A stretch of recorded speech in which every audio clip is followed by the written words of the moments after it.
Hello. Hey, today is February 23rd. We find ourselves at Kapawi Lodge in the headwaters of the Amazon in the Achuari peoples.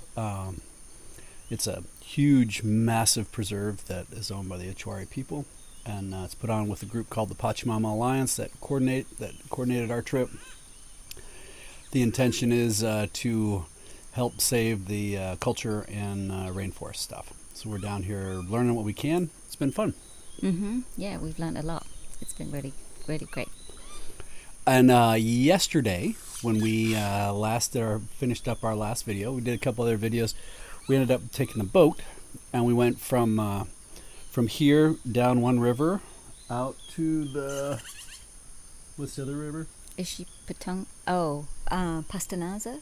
The Pastanaza River, which is huge. It's a big river, and that's one of the primary tributaries of the Amazon itself. And went by the school. There's a school for the whole region there. And then we went and picked up a shaman named Sumpa, which apparently means lizard in Achuari.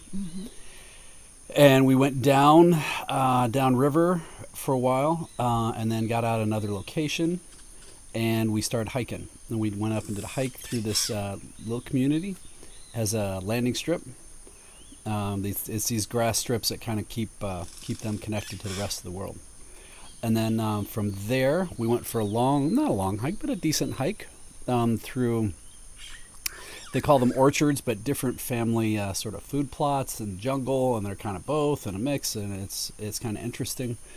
And we went to a waterfall, and it was really beautiful. Amazing light and energy, and our intention was that we were going to participate in a ayahuasca vision ceremony, which we did last night. And we started by picking up a shaman, and he's maybe 5 foot tall. Or no, probably No, four. he's shorter than that, isn't he? He's probably like 4'6", 4'8". I'm taller than him. Missing a bunch of teeth. Face was all painted up.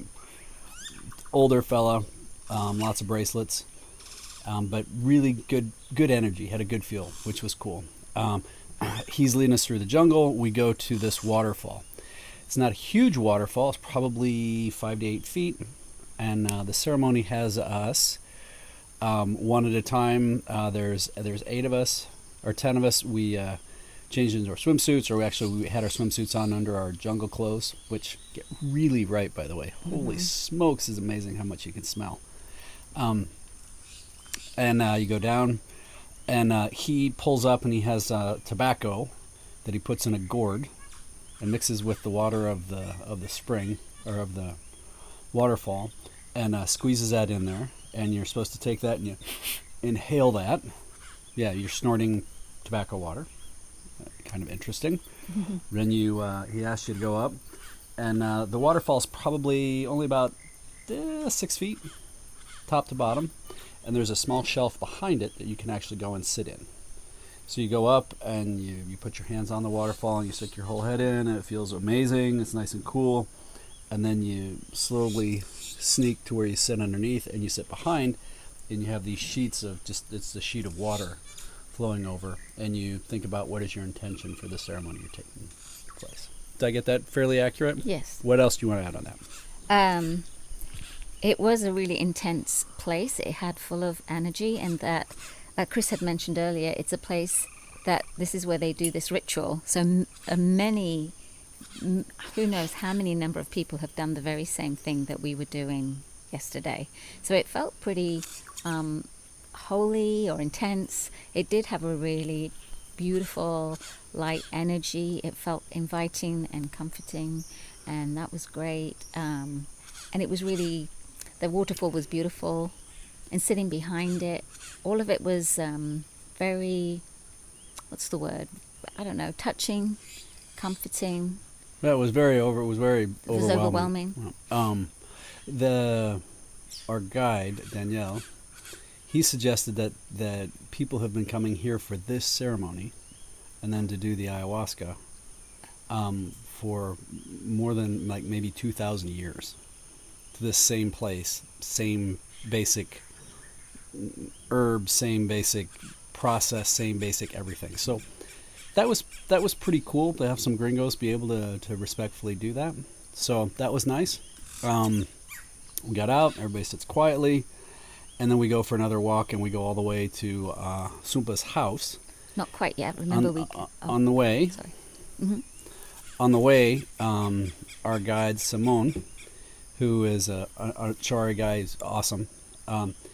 He stops, and every 30 to 50 feet, which in the jungle it could be 100 miles because you can't see anywhere, but he finds really cool places to clears out, makes sure that there aren't any snakes or bad bugs, and then he goes and he'll take out some big palm leaves or banana leaves or some kind of leaves and sets those down on the ground.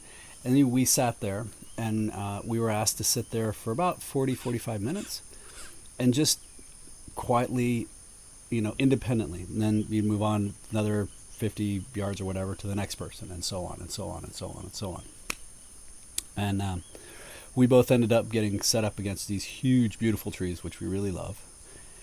And I know for me, I laid down and was able to look up into the canopy, and it was just really cool to see that, and then to see all the life that was there. And there are these great, big, huge butterflies, which I found out they're like about this big, and they're bright, brilliant electric blue. And I had one came, and it was right in front of my face. I could actually feel the wing beats of the air getting moved from this butterfly in my face, and just watching that for a while and seeing all the ants and the other animals, and it just was it was nice to have that forced quiet time. Mm-hmm. How about for you? Yeah, it was really good. Chris was a lot of people were watching nature as it was unfolding before them. I chose to close my eyes straight away and lay down, and cut out the eye sensory, but pay attention to the noises I could hear and the sensations I was feeling and the tastes and smells. So I did it that way, and actually stayed that way for quite a long time, and it felt really beautiful. And then something made me open my eye. I looked to my side, to the left, and I saw this big ant, like this big. Which we learned the day before from Simone is it likely is a conga ant, and if that little bastard bites you, that's not a good thing. No, you end up getting swollen, and that could be really uncomfortable. So, but anyway, I was aware of it now, and I thought, oh, okay, maybe I don't want to keep my eyes closed. I think I'll watch where this ant goes. And once I was watching that ant, I then noticed many other ants on the ground. The ground was actually humming along. There's lots of life on the ground, and I knew that, but really when you pay attention and look at it, then you're right, realizing, whoa, there is a lot of life on the ground. It was pretty trippy. I did the same thing. I was thinking that if you think about a per square meter from the ground, from the canopy, or from the canopy all the way down, there literally could be 1 million ants in that 1 square meter. And they could be from this big all the way down to you can barely see them. And there could be like 200 ant variants in that square meter. It's just bizarre how much diversity there is. We're finding that there's not a lot of volume. There's a lot of volume, but a lot of diversity. But it's kind of it's really bad soils. Hungry. It's different. We actually probably have more animals in volume back in Nebraska, but biodiversity-wise, they have more in an acre here than we do in the whole state. Mm-hmm. So it's interesting. But yeah. So anything else with that? Mm-mm. So got picked up. It was kind of cool. I was laying there, and I hear something coming, and I look up, and there's a couple of Achwari ladies carrying one had like the tump line with a basket and some stuff on her, that manioc root, which is the main thing to eat, and a machete. And these ladies might have been 4 feet tall, and they just kind of like, what the hell are these white people doing, hanging out, or white didn't, you know what I mean, hanging out, laying around in the jungle. But I saw them too. Yeah. I happened to open my eyes at the same time I saw the ant. I saw them as well. So I know what you're talking about.